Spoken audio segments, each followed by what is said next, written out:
Quiero darle la bienvenida nuevamente a Nadia Cruz, ex defensora del pueblo, es abogada, militante de los derechos humanos. Gracias, Nadia, por acompañarme nuevamente aquí. ¿Cómo estás?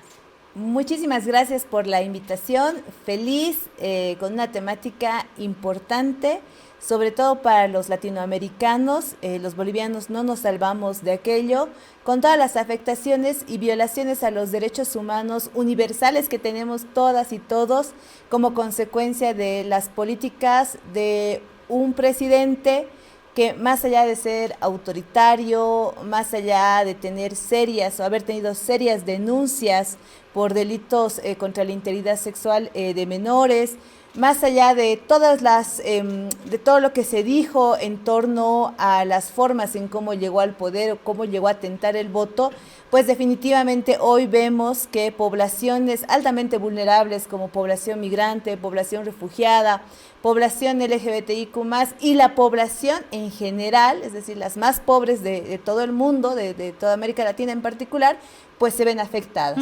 Creo que no te gusta mucho Trump, Nadia.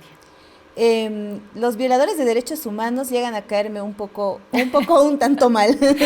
Muy bien, vamos a completar este diálogo con una ciudadana norteamericana. Me encanta la posibilidad de tener este triángulo porque Catherine Ledebour puede hablar con más propiedad. Ha nacido en Estados Unidos, es norteamericana, vive también en Bolivia, también está casada con los derechos humanos, así que es un placer contar con Catherine Ledebour, a quien también voy a tutear porque son muy amigas de esta casa. Catherine, directora de la Red Andina de Información en Derechos Humanos. ¿Cómo te cae Trump, Catherine? Bueno, creo que no hay una palabra educada que pueda usar para explicarlo, pero obviamente es sumamente racista. Yo creo que su gobierno también tiene los toques de supremacismo blanco y es una persona que trabaja netamente fuera de la legalidad. Y hemos visto el impacto aquí en el golpe de 2019, auspiciado por Trump, y las graves violaciones de derechos humanos. Y estamos viendo esas situaciones replicadas y agravadas ahora dentro de mi país. Bueno, gracias por la invitación. No, por favor, yo voy a salir un poco, no es que sea gran admiradora de Donald Trump, pero voy a salir un poco en su defensa. ¿En qué sentido? Es un líder frontal, es un actor político que con todas las denuncias y sentencias que ha tenido, ha logrado, creo que en base a su personalidad, en base a la frontalidad de sus ofertas, ha logrado adherir un pedazo no menor de Estados Unidos. Y si en algo Donald Trump tiene razón, y lo dijo en su informe ante el Congreso, es en decir: gané las elecciones. Y eso hay que respetarlo. En las democracias se respeta, como hubo que respetar la victoria de Luis Arce, la victoria de Milei en Argentina, la victoria de Trump.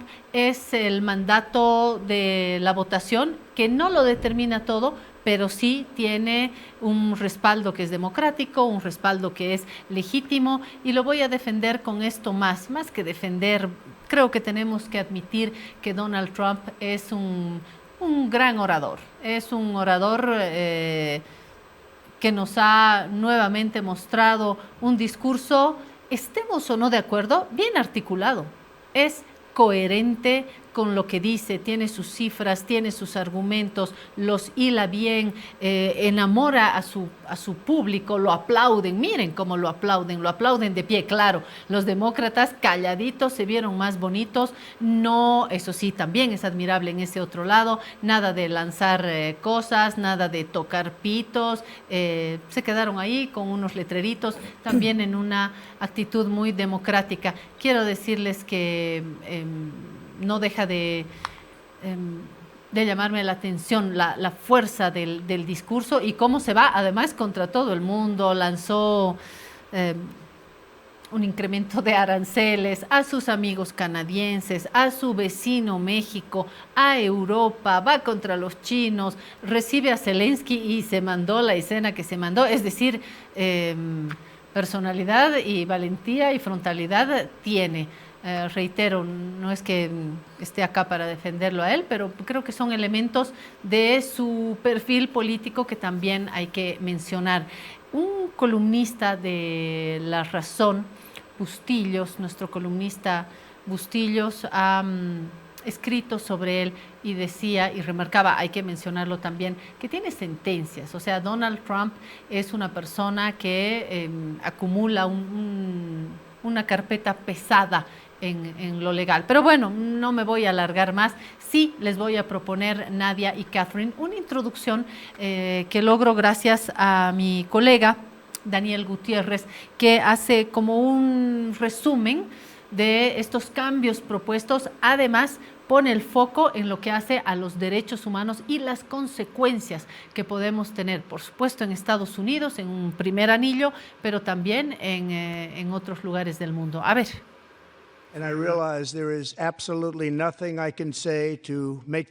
En su discurso ante el Congreso, Donald Trump anunció una serie de medidas relacionadas con derechos humanos y políticas sociales. Confirmó la salida de Estados Unidos del Consejo de Derechos Humanos de la ONU y eliminó las políticas de diversidad, equidad e inclusión en el gobierno, el sector privado y el ejército. También prohibió la enseñanza de la teoría crítica de la raza en las escuelas y firmó una orden que establece oficialmente que solo existen dos géneros, masculino y femenino.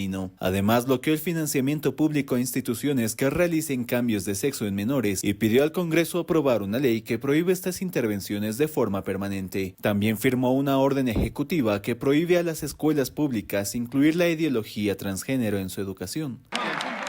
Trump afirmó que con estas medidas busca eliminar lo que él llama wokeness en la sociedad. Su discurso fue recibido con aplausos del lado republicano, mientras que el demócrata Al Green protestó y fue expulsado de la sala.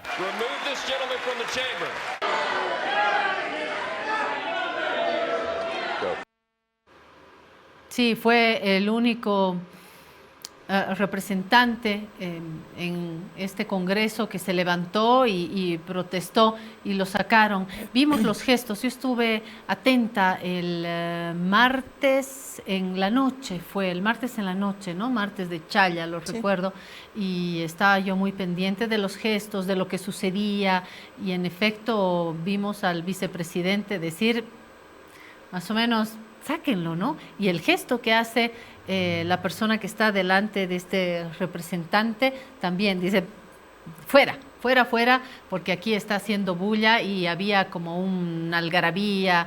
Fue un gran momento, ¿no? Toda la entrada, los magistrados, los representantes, por supuesto, las autoridades, gabinete, Melania Trump, muy elegante, ahí fue saludada, fue aplaudida. No, fue un espectáculo. Yo lo vi, habían varias cosas que anotar.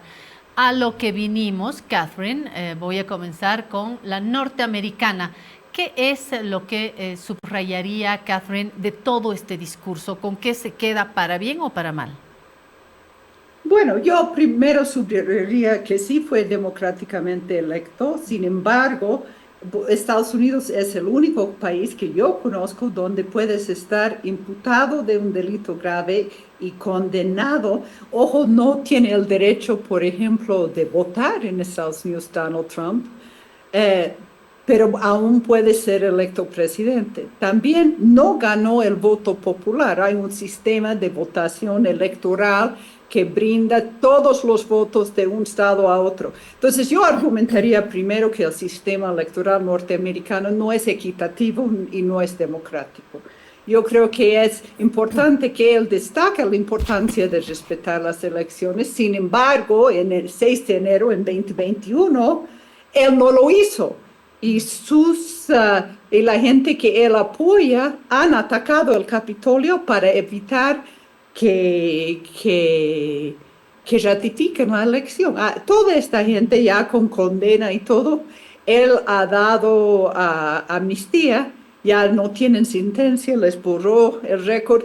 El mensaje de él siempre es fuerte, siempre es contundente, pero son con cifras inventadas, con cuentos, con una manera pseudo populista de enfurecer al público, pero también hay acciones sumamente antidemocráticas de lo cual la población norteamericana está protestando. Por ejemplo, esta creación del Departamento de Eficiencia Gubernamental, que Elon Musk es la cabeza, no es un ministerio, no existe en la burocracia norteamericana. Él es la cabeza sin ninguna cartera especial y van invadiendo, cortando presupuestos, despidiendo gente a su gusto, y ha sido algo muy arbitrario. Esa afiliación o la compra de las elecciones por un grupo de oligarcas norteamericanos del sector tecnológico. Hablo también de Jeff Bezos, el de Washington Post y de Amazon, de Mark Zuckerberg y otros, es completamente irregular. Y se basa en una agenda de ultraderecha que él expresa ahí con mucho entusiasmo, pero con falsedades, ¿no? Y sin destacar que claramente está violando las leyes internacionales de derechos humanos. No nos olvidemos que no solo se retiró del Consejo de Derechos Humanos de la ONU, pero también cortó la mitad del presupuesto a la CDH. Eso significa el despido de la mitad de su personal. Hay un proceso, a pesar de esos discursos largos y con los aplausos efusivos de su partido, que van desmantelando las garantías de derechos humanos.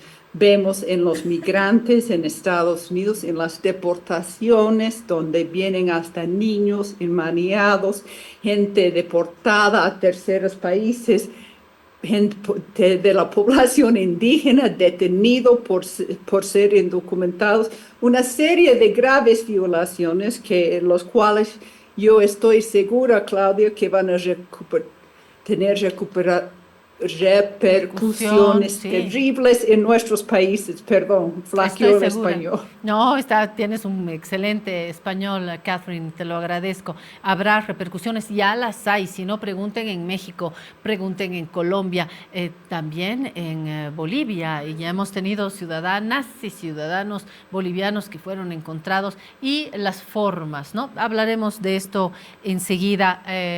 Es muy bueno el argumento de Catherine, que tiene que ver con el diseño democrático también en Estados Unidos, ¿no? Que no es cantidad de votos, tiene que ver con una estructura de representación que obviamente también puede ser perfectible. Y no hay que olvidar, no lo he olvidado Catherine y yo lo agradezco, esa toma en Estados Unidos, en Washington, con un discurso además de fraude, ¿no? Que tuvo los tintes de violencia. Este es un mecanismo que se está multiplicando en la región. Fraude, invadir, descalificar, no reconocer los resultados de las elecciones, eso lo acepto también como argumento. Bueno, Nadia, comencemos por lo que creo que va a tener un peso y es derechos humanos, esta salida de no solamente esta instancia de Naciones Unidas, sino también de instancias que tienen que ver con la salud, de hecho acompañadas de acusaciones de corrupción. Donald Trump no baja el volumen cuando acusa, ¿no? Nadia, ¿cómo has recibido esto? Y si le podemos recapitular, por favor, para quienes nos están escuchando. Claro que sí. Yo coincido igual con Catherine respecto a las grandes observaciones a la democracia como tal en Estados Unidos y también a todo lo que Estados Unidos ha ido observando al resto de los estados en América Latina respecto a sus democracias o a la vigencia de derechos humanos, cuando Estados Unidos es uno de los países que menos instrumentos ha querido reconocer para obligarse a respetar derechos humanos en su propio país. Creo que ese es un punto importante. Segundo, en cuanto a la popularidad, creo que sí se reconoce que tiene una gran llegada hacia la población joven especialmente o hacia algunos grupos en Estados Unidos, pero y también que ganó unas elecciones, pero no olvidemos que Hitler también tenía popularidad y tenía grandes discursos y una gran oratoria y no deja de ser un genocida por ello. y por otro lado que Trump utiliza o recurre a los sentimientos más bajos de la población, al odio, a la discriminación, al racismo, y en base a eso va generando ofertas que van de alguna forma alimentando estos sentimientos, estos pensamientos o estos quereres súper bajos de algunas y algunos ciudadanos respecto de otras y otras ciudadanas y ciudadanos. Entonces, ahí uno va denotando por qué las primeras medidas que toma Trump son contrarias a sectores o poblaciones altamente vulnerables. Una de las que notoriamente se ha visto afectada es toda la población migrante, no solamente a través de pretender desconocer su nacionalidad, aquellos que siendo hijos e hijas de migrantes hayan podido nacer en Estados Unidos, ha emitido una norma o una medida para desconocer la nacionalidad. Ha generado... Perdón, Nadia, ¿te puedo hacer un paréntesis? Sí. Pero acá también ha hablado el presidente de los niños ancla. Se refiere a todos aquellos nacidos y nacidas bebés, nacidos en Estados Unidos, pero no porque haya una familia. Y eso creo que lo sabemos. Acá en Bolivia o en otros países hay parejas o madres que van a Estados Unidos solamente a tener un parto. Entonces van a parir a Estados Unidos para tener derechos y luego vuelven. Y creo que ese es uno de los elementos que también se ha denunciado y Donald Trump dice basta de los niños o de los bebés ancla. Con seguridad hay ese tipo de casos, pero no por ello tú vas a dejar en una situación de vulnerabilidad a momento de querer o un proceso de separación o un proceso de expulsión, incluso de menores, porque ellos deberían más bien tener una alta protección, no solamente por el Pacto de Derechos Civiles y Políticos, por la Convención de Derechos del Niño, por la Declaración Universal de Derechos Humanos. En este caso, como te digo, hay muchos casos de mala fe, con seguridad, seguramente hay migrantes que van y cometen delitos, con seguridad, pero ello no justifica medidas abusivas o autoritarias contra este tipo de poblaciones. Puedes generar mayores controles, puedes generar procedimientos un tanto más explícitos al momento de generar estatus u otro tipo de procedimientos, pero automáticamente desconocer un derecho que ya ha sido adquirido por una población tan frágil como es la de niñez, no corresponde. Catherine, sobre esto que acaba de mencionar Nadia, que es la migración, ¿no? Que obviamente hay una migración latinoamericana enorme en Estados Unidos, al punto que hoy ya tenemos autoridades y de hecho parte del poder de Trump también tiene apellidos latinos, ¿no? Podemos mencionar varios nombres clave que van a jugar en el futuro en esta segunda gestión de Donald Trump. Pero decía que es innegable la migración, una migración que no siempre está bien acogida, así seas hijo, nieto, bisnieto de un colombiano, no necesariamente eres visto de la misma manera como un Smith en Estados Unidos, ¿no?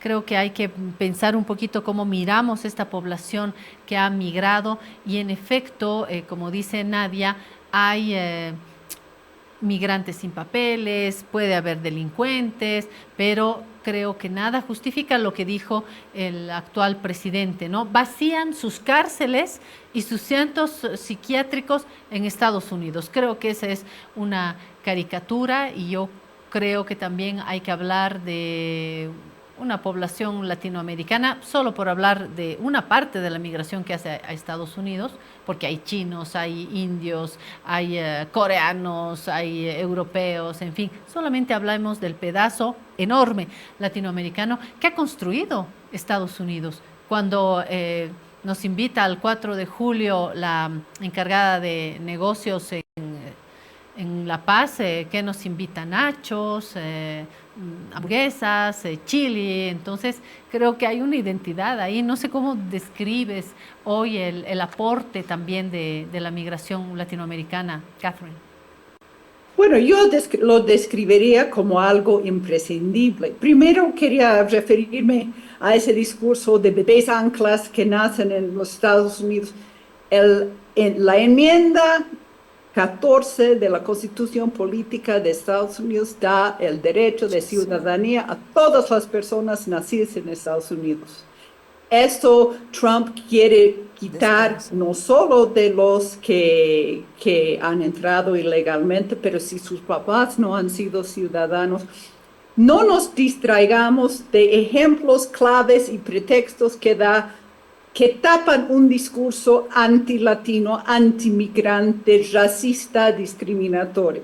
Hablaremos de los latinos en Estados Unidos. Primero es muy importante entender que antes, más de la mitad de lo que es ahora Estados Unidos, la parte sudeste fue México por mucho tiempo. Y hay muchos ciudadanos latinas y latinos que son descendientes de esta gente, que tienen un tratado, que pueden mantener su idioma. Entonces, no todos los latinos que tú ves en Estados Unidos son migrantes recientes. Sin embargo, hay bastantes. Y hay bastantes por varias razones. Uno es la necesidad económica que tiene mucha gente. Otros son políticas estadounidenses corruptivas e intervencionistas en países latinoamericanos, como sanciones, como los que ponen a Cuba, a Venezuela, las intervenciones en la Guerra Fría, el tema, por ejemplo, que está muy vigente ahora en México, de la violencia con narcotráfico, y yo creo que la presidenta mexicana destaca que las armas y la demanda vienen de Estados Unidos.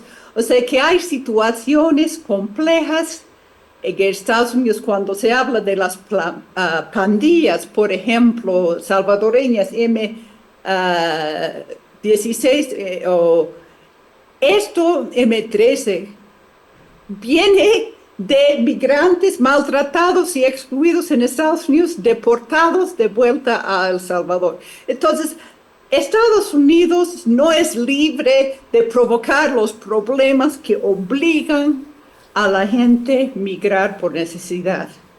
Además, hay una falta de mano de obra en Estados Unidos significativo. Hay el sector agrícola y el sector construcción, por ejemplo, son áreas claves dominado por latinos en Estados Unidos, ¿no? Que reciben sueldos más bajos, que aportan, pagan impuestos, aportan al sistema de seguridad social, a pensiones, que sostienen la economía de Estados Unidos. Ahora, de que no haya un camino fácil de llegar a la documentación, porque es muy burocrático y es sumamente caro por Estados Unidos. No es que esa gente sea deshonesta, no es que esa gente no esté intentando, no es que Trump solo está deportando a gente con cargos criminales o con órdenes de deportación, pero también tenemos que tomar en cuenta que sin esa gente latina se colapsa la economía de Estados Unidos. Y están deportando a gente que está 20, 30 años trabajando, aportando. Entonces, yo creo que no es así de sencillo y que Estados Unidos, de la demanda y del intervenismo del país de donde proviene esa gente, tiene mucha responsabilidad en ese tema. Yo agregaría algo más en lo que dice Catherine. Por ejemplo, otra de las medidas que ha tomado Trump ha sido retirar a Estados Unidos del Acuerdo de París. Cuando en el Acuerdo de París Estados Unidos ya había reconocido, primero, que es el primer emisor a nivel mundial de gases de carbono.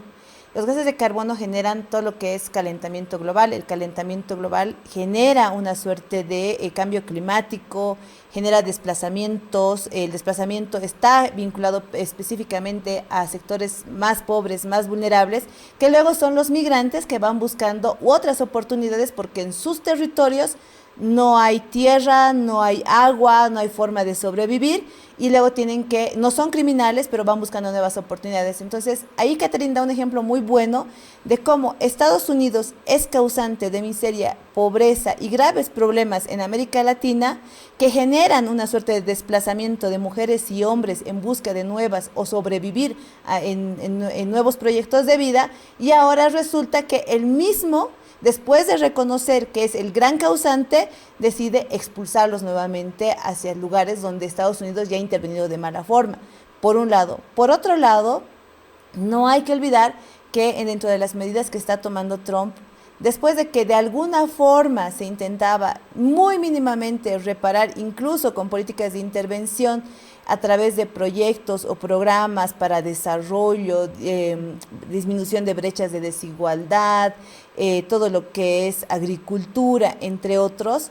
Una de las órdenes que recientemente Trump ha dado también ha sido eliminar o desmantelar este tipo de programas que estaban principalmente vinculados hacia América Latina. Entonces, nuevamente, ¿no?, el gran causante de mucha miseria en América Latina está nuevamente arremetiendo contra aquellos que han sido afectados directamente por ellos. Uh-huh. Ahora, hay cierto nivel de hipocresía también, ustedes lo han visto en las noticias, en empresas que dieron el silbidito de que aquí hay sin papeles. ¿Por qué hablo de hipocresía? Porque se ha contratado a estas mujeres, a estos hombres que trabajan por menos salario si uno no tiene papeles, si uno está trabajando al negro, como se dice en algunos ámbitos, obviamente recibe menos, el trabajo es muy sacrificado, y luego vienen empresas y dicen, aquí hay migrantes, y los sacaron. Creo que el ejemplo Coca-Cola tuvo amplia difusión.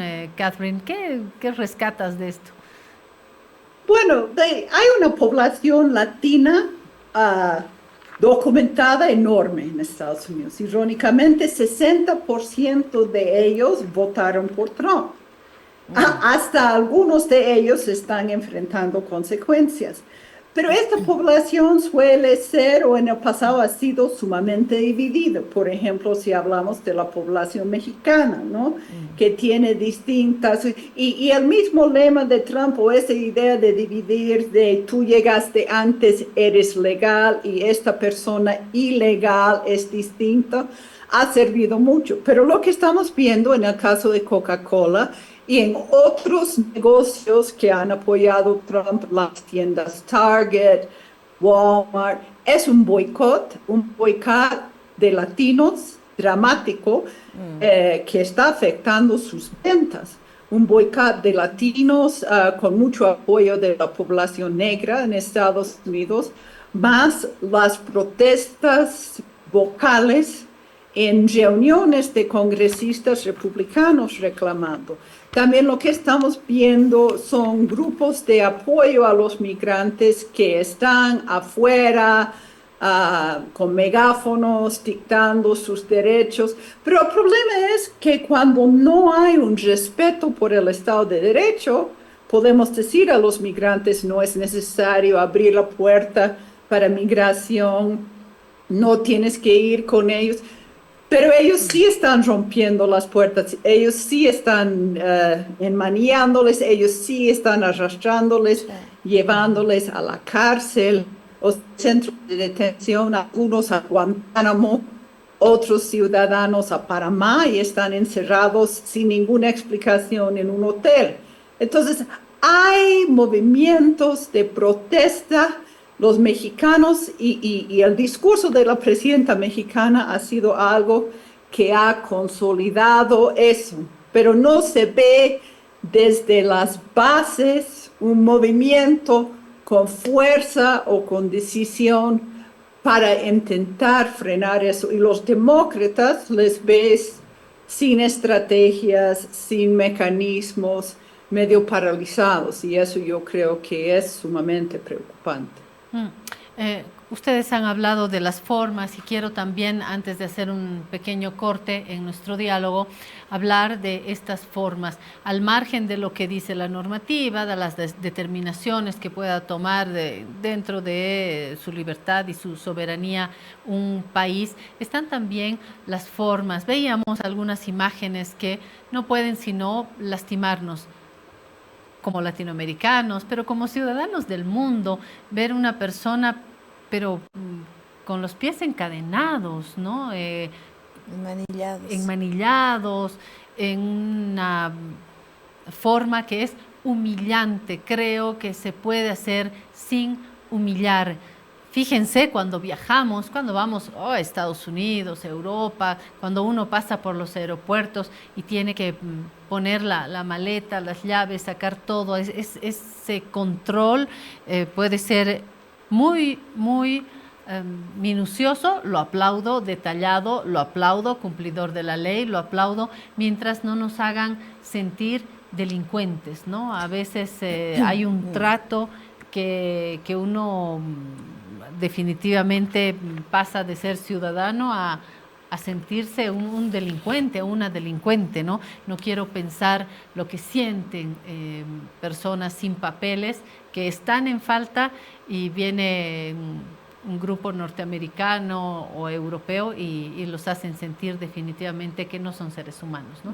Quisiera hablar de eso también. Sí, pero yo creo que la forma, o sea, sí es la que más impacta visualmente, pero no puedes esperar algo menos de políticas o medidas. Son al menos 7 políticas antimigratorias que ha tomado Trump en este último tiempo, reitero, desde desconocer la nacionalidad de los que nacen en Estados Unidos, de paralizar los procesos o la atención de procedimientos para migrantes, para adquirir tus papeles, o incluso para los refugiados, gente que tenía una cita ya para ver si podía adquirir o ser apto para tener el estatus de refugiado o asilado, ¿no? Y se han anulado todo. Entonces, no es el tema de la forma, yo reitero, es ya lo último.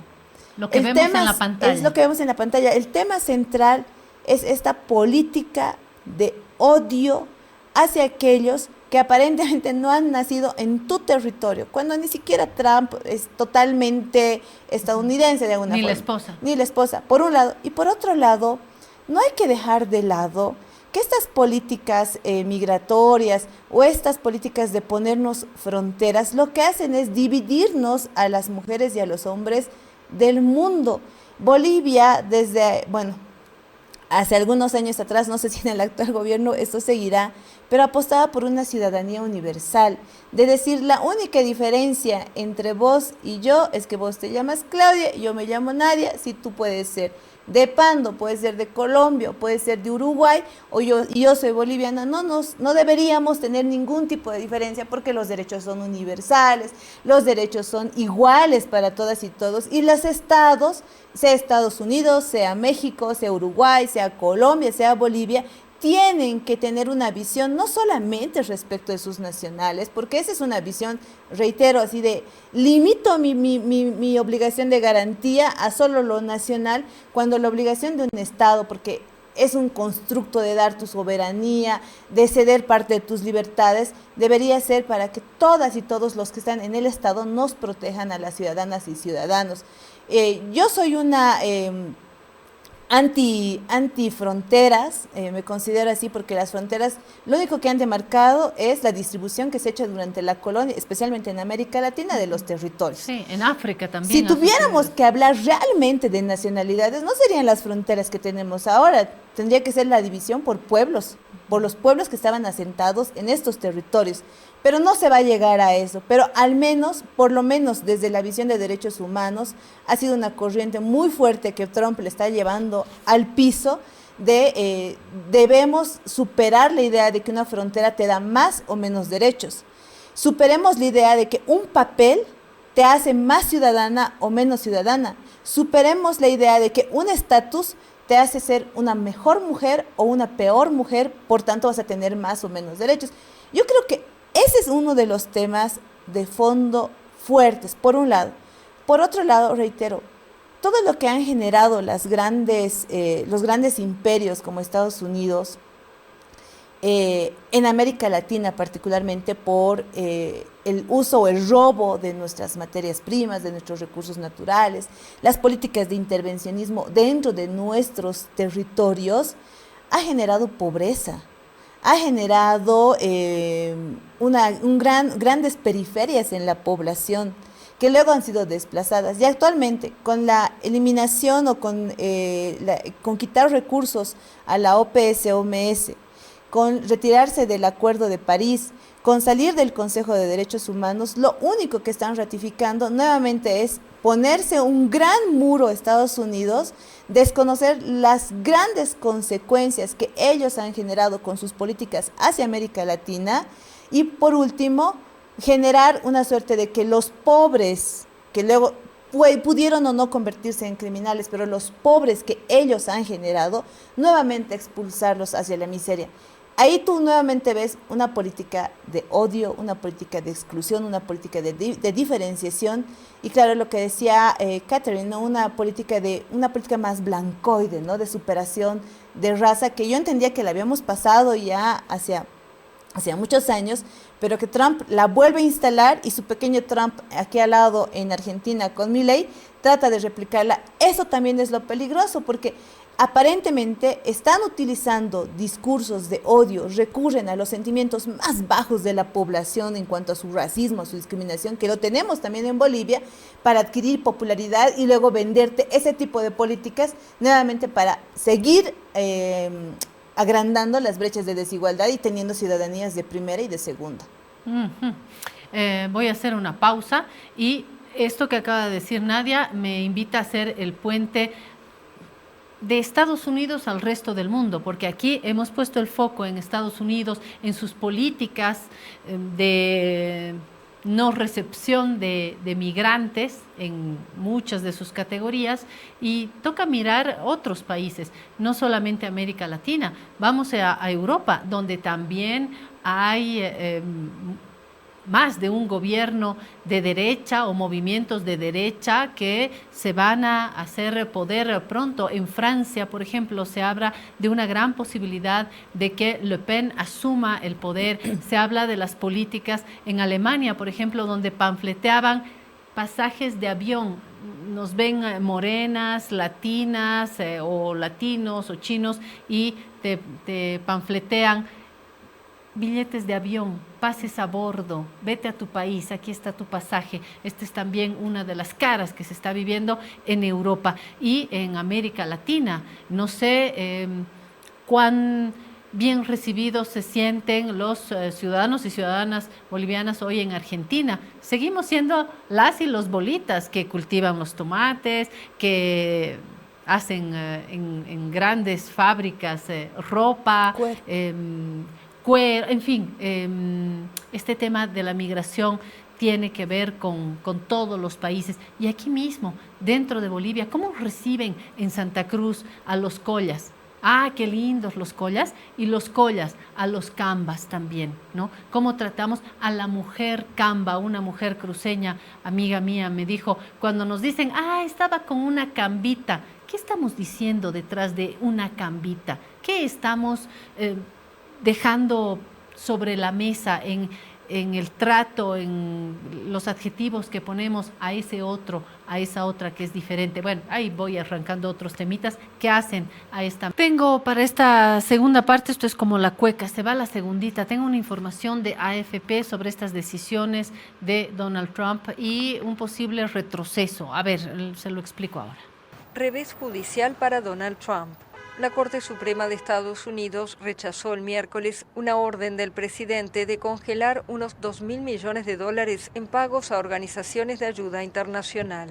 En su primer fallo contrario a una medida de Trump por 5 votos contra 4, la Corte confirmó la sentencia de un tribunal inferior que exige al gobierno realizar los pagos contemplados en los contratos en vigor. Los magistrados del Supremo indicaron que ese juez debe aclarar qué obligaciones debe cumplir el gobierno. Trump está empecinado en recortar el gasto del gobierno federal con la ayuda de Elon Musk, el hombre más rico del mundo y el mayor donante de su campaña hacia la presidencia.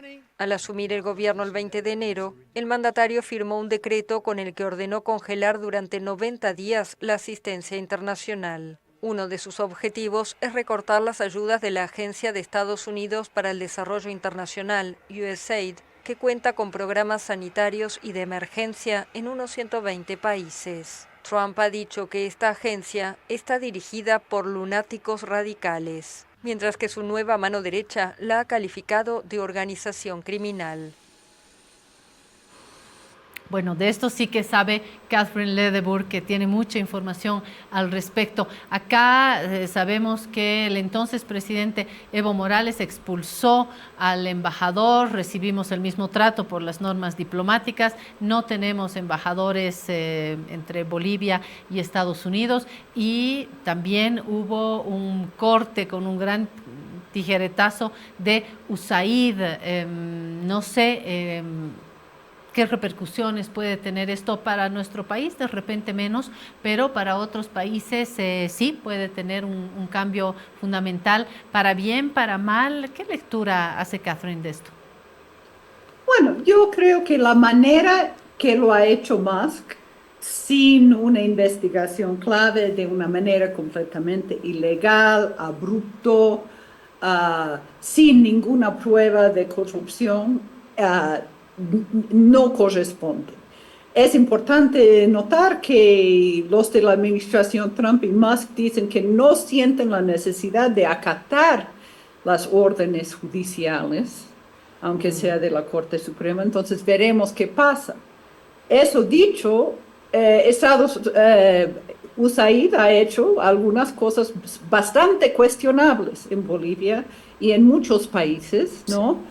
A la vez también ha ayudado. Yo creo que la decisión de la Corte Suprema, y es interesante porque se suponía que Trump tenía la mayoría en esa Corte, es porque la función real de USAID es comprar los excedentes agrícolas o subvencionar el sector agrícola estadounidense. Entonces, en áreas rurales, tú ves que los granjeros, la gente con ranchos, la gente con plantaciones grandes, apoyaban a Trump y están viendo que están perdiendo sus subvenciones y también están perdiendo su mano de obra, ¿no?